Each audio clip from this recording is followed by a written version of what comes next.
I am Luciano Gonzalez, and I am a historical communicator, and the reason why that matters in today's video is that today's video is going to talk about writing for the public as a historian.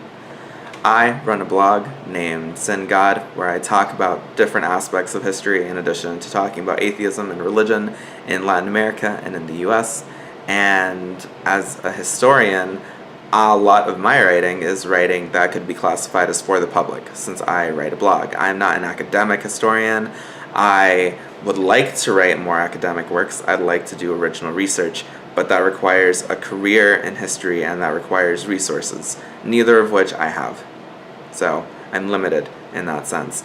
But as someone who spends a lot of time writing for the public, I understand people's frustrations, specifically people within the historical community's frustrations when it comes to talking about stuff like writing for the public, because there's a stigma among some historians that comes with writing for the public.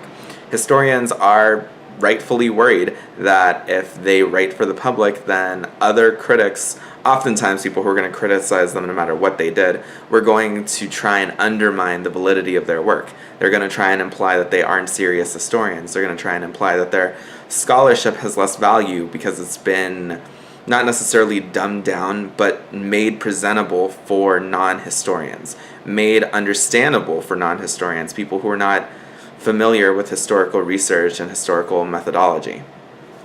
And that's frustrating, because when historians don't write for the public, it is very easy for misconceptions to not only take hold, but to become so ingrained in society that they become taught in schools.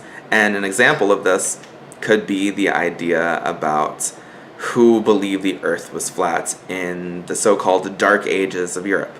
And the reality is that not many people thought that the earth was flat. At the very least, among the educated, most educated people had accepted the earth's sphericalness for centuries by the time it became the Middle Ages of Europe.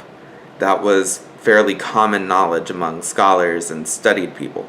And the question of whether or not it was super common knowledge among the uneducated is a little bit different. It's a little bit harder to answer because there's less resources that talk about things from an uneducated point of view. But even then, there were probably uneducated people who understood that the earth was not flat.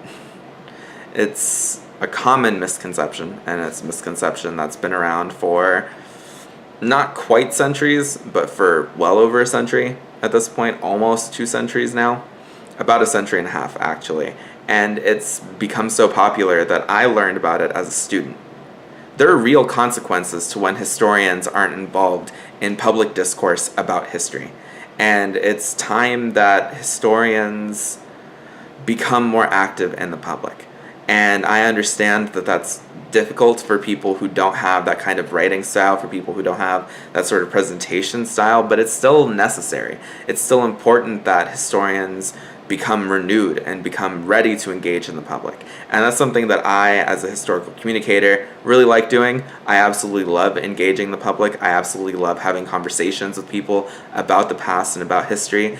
And I'm lucky because I have that sort of style where I can do that fairly easily.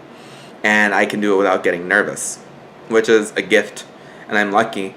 But I hope that more academic historians start to come out of the woodworks and start to renew themselves in the public and start to care more about the public having the resources that it needs to truly understand the past and to accurately understand the past. And also, not only that, but have the interest to study the past themselves, even informally.